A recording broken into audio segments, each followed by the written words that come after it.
Hello, हा आहे पारायणाचा दुसरा दिवस आणि आजच्या दिवसाची सुरुवात 4:30 वाजताच झाली होती आणि आज मला मोदक बनवून न्यायचे होते. त्याच्यामुळे अंघोळ वगैरे केली, मोदक बनवले आणि लगेचच मग स्वयंपाक पण बनवून घेतला. आणि मोदक यासाठी कारण की आज गणेश याग होता आणि त्याच्यासाठी त्यांनी मोदक बनवून आणायला सांगितले होते. ते एका डब्यामध्ये पॅक केले. त्यानंतर मंदिरामध्ये पोहोचले, स्वामींचं दर्शन घेतलं आणि जिथे पारायण वाचायचं होतं तिथे जाऊन माझ्या जागेवर जाऊन बसले. त्याच्यानंतर पारायण वाचलं आणि खरंच 2 दिवसापासून एवढं प्रसन्न वाटतं म्हणजे सकाळी उठण्याचा सुद्धा कंटाळा येत नाहीये. त्यानंतर घरी आले आणि दुपारी काहीच शूट केलं नव्हतं. डायरेक्ट मग संध्याकाळच्या वेळेस भाजीपाला आणायला गेलो. भाजीपाला आणला, त्याच्यानंतर मग मस्त असं जेवणाची तयारी चालू केली. आणि आज जेवणामध्ये कुळथाच्या घुगऱ्या आणि सोबत मसाले भात पण खाण्याची इच्छा झाली होती. मग मसाले भात लावला, त्याच्यानंतर पोळ्या केल्या आणि मस्त असं डिनर एन्जॉय केला. आणि रात्रीचं जेवण झाल्यानंतर कंटाळा तर खूप येतो काम करण्याचा, पण काय करणार, सकाळी लवकर उठायचं असतं आणि आवरून पटकन जायचं असतं. त्याच्यामुळे रात्रीचे भांडी लगेच घास आणि संध्याकाळच्या वेळेस भाजीपाला आणि काही फ्रुट्स आणले होते. आणि फ्रुट्स आणि भाजीपाला आणला म्हणजे एवढ्या सगळ्या कॅरी बॅग होऊन जातात ना, काही कळतच नाही काय कशात ठेवावं.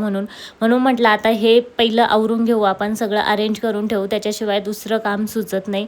आणि माझ्याकडे काही हे फ्रीज कंटेनर आहे, त्याच्यामुळे मग भाजीपाला पण व्यवस्थित राहतो आणि फ्रीज पण मस्त अरेंज राहतं. त्याच्यामुळे मग त्याच्यात सगळ्या भाजीपाला भरला आणि फ्रुट्स वगैरे ट्रेमध्ये खाली टाकले म्हणजे सगळं व्यवस्थित अरेंज झालं. आणि फ्रीजमधनं तर आवरून घेतलं होतं, पण बाहेरून पण थोडंसं खराब झालं होतं. म्हटलं चला आता थोडा वेळच आहे तर मग पूर्णच क्लिनिंग करून घेऊ. मस्त फ्रीज पण बाहेरून क्लीन करून घेतला आणि असा केला मी माझ्या दिवसाचा शेवट. Bye, take care.